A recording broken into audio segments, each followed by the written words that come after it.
नमस्कार दोस्तों, बहुत बहुत स्वागत करता हूं आप सभी का हमारे इस नए वीडियो में। देश की राजनीति का अहम हिस्सा माने जाने वाले उत्तर प्रदेश में से अब कई सारे प्रदेश को लेकर कई सारे प्रदेश बनाने को लेकर इस समय मांग जो है वो जोर पकड़ती जा रही है।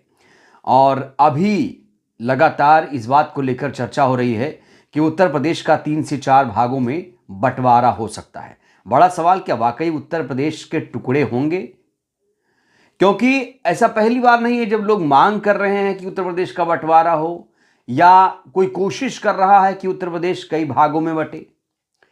इससे पहले आपको मैं याद दिलाना चाहता हूं, एक तारीख याद रखिएगा, 21 नवंबर 2011 बसपा सुप्रीमो, जब बसपा की सरकार थी 2007 से 2012 तक उत्तर प्रदेश में, तब उत्तर प्रदेश को 4 छोटे राज्यों में विभाजित करने का प्रस्ताव दिया गया था।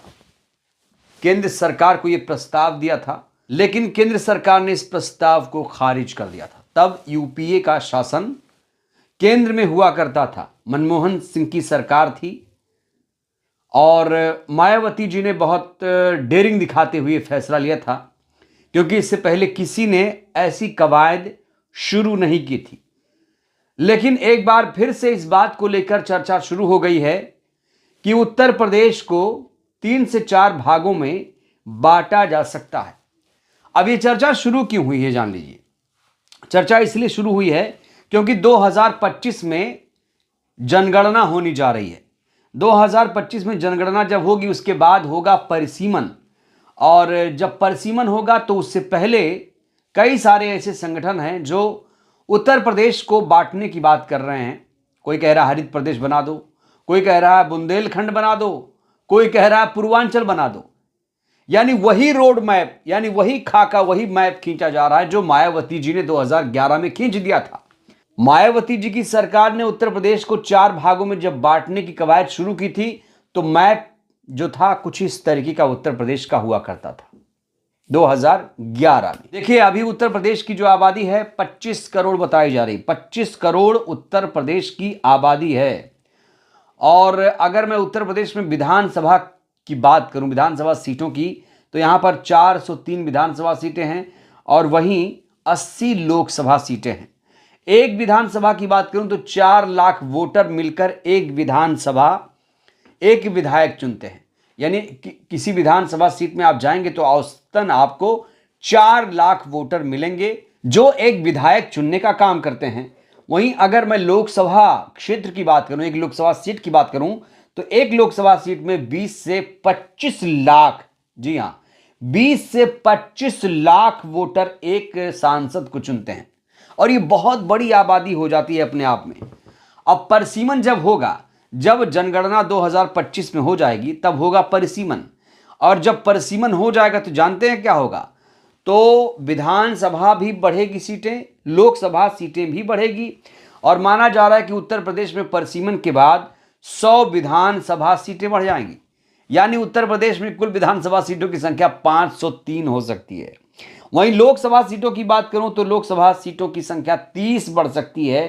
तो इस हिसाब से देखा जाए तो उत्तर प्रदेश में 110 सीटें, 100 से 110 लोकसभा सीटें सिर्फ उत्तर प्रदेश में हो जाएंगी। तो यही लोकसभा विधानसभा सीटें जो बढ़ रही हैं, यही यूपी के बंटवारे का आधार तय कर सकता है। क्योंकि इतनी ज्यादा संख्या में अभी उत्तर प्रदेश में जो 80 लोकसभा सीटें हैं, पूरे देश में कहीं भी 80 लोकसभा सीटें नहीं हैं।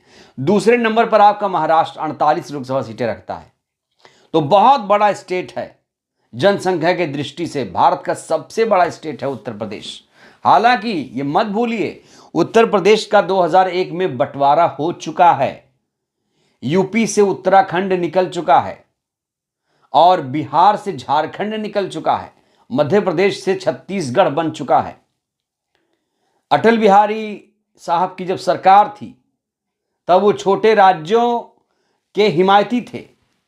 उनका मानना था कि छोटे राज्यों से जो विकास की गति है बढ़ जाती है। हालांकि अटल जी से बहुत पहले नेहरू, अंबेडकर जी ने भी इस मॉडल को देश के सामने रखा था। और अंबेडकर साहब तो ये मानते थे कि जितना छोटा राज्य उतना कुशल शासन होगा, उतना बढ़िया विकास होगा उस राज्य में। देखिए, अभी अगर देखा जाए तो केंद्र में मोदी सरकार है, उत्तर प्रदेश में भी बीजेपी की सरकार है, यानी डबल इंजन की सरकार है।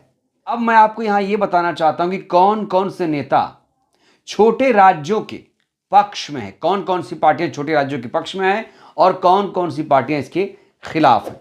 तो शुरू करते हैं योगी से। योगी जो हैं, कहा जाता है, लोग कहते हैं कि योगी जी अभी जब वो मुख्यमंत्री पद पर बैठे हैं, सीएम की कुर्सी पर बैठे हैं, सबसे बड़े राज्य के मुखिया हैं, तो उनके बारे में लोग कहते हैं कि योगी जी नहीं चाहते कि उत्तर प्रदेश 4 भागों में बटे। जानकार ये मान रहे हैं कि उत्तर प्रदेश को 4 भागों में बांटने के समर्थन में योगी जी नहीं हैं, ऐसा लोग मान रहे हैं। वहीं अगर मैं बीजेपी आरएसएस की बात करूं तो बीजेपी आरएसएस भी छोटे राज्यों का समर्थक रहा है। हमने आपको बताया, चाहे झारखंड हो, छत्तीसगढ़ हो, उत्तराखंड हो, तो अटल बिहारी वाजपेयी साहब की जब सरकार थी तब इन राज्यों का गठन हुआ था। वहीं अगर मैं समाजवादी पार्टी की बात करूं तो समाजवादी पार्टी अखंड यूपी में विश्वास रखती है। समाजवादी पार्टी के मुखिया भी नहीं चाहते कि उत्तर प्रदेश का बंटवारा हो। ऐसा मैं इसलिए कह रहा हूं क्योंकि साल 2012 में जब अखिलेश जी की सरकार आई मायावती जी के बाद, तो अखिलेश जी की तरफ से ऐसी कोई कोशिश नहीं शुरू की गई। तो समाजवादी पार्टी छोटे राज्यों के पक्ष में फिलहाल नजर नहीं आ रही है उत्तर प्रदेश के संदर्भ में देखा जाए तो। वहीं अगर मैं बसपा सुप्रीमो मायावती जी की बात करूं तो बसपा सुप्रीमो तो कट्टर समर्थक हैं छोटे राज्यों की। एक डेयरिंग बसपा सुप्रीमो ने जो दिखाई थी शायद ही कोई दिखा पाए। बड़ा सवाल, क्या मायावती जी जैसा योगी मोदी जी कर सकते हैं? क्या जो प्रस्ताव बहन जी ने 2011 में दिया था वो फिर से वही प्रस्ताव लाया जाएगा? क्या वाकई उत्तर प्रदेश 4 भागों में बटेगा? क्या मोदी सरकार नेहरू और अंबेडकर मॉडल को अपनाएंगे, मायावती जी के मॉडल को अपनाएंगे? चूंकि अंबेडकर जी छोटे राज्यों के पक्ष में थे तो मायावती जी भी छोटे राज्यों के पक्ष में हैं। क्योंकि मायावती जी अंबेडकरवादी हैं, तो अंबेडकर की तरह मायावती जी, चाहे कांशीराम, वो भी छोटे राज्यों के पक्ष में हैं। और इसीलिए मायावती जी ने एक बहुत बड़ा साहस दिखाया था। हालांकि वो ठंडे बस्ते में प्रस्ताव चला गया, यूपीए का शासन था। अगर यूपीए या कांग्रेस ने इसका समर्थन किया होता तो आज उत्तर प्रदेश जो आप देख रहे हैं वो 4 भागों में बटा हुआ नजर आता आपको। और देखिए, शासन चलाने में फिलहाल बहुत दिक्कतें आ रही हैं। अब पश्चिमी उत्तर प्रदेश को लेकर लोग कह रहे हैं कि पश्चिमी उत्तर प्रदेश का जो कोई आदमी है यार, वो इलाहाबाद कैसे जाएगा? अब हाई कोर्ट देखिए, हालांकि 2 हाई कोर्ट है, फिलहाल 2 बेंचें हैं उत्तर प्रदेश में। गाजियाबाद का व्यक्ति अपनी राजधानी लखनऊ में कैसे जाएगा?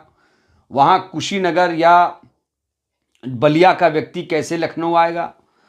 तो जो शासन चलाने की गति होनी चाहिए, जो स्पीड होनी चाहिए, वो नहीं दिख रही है इतने बड़े राज्य में।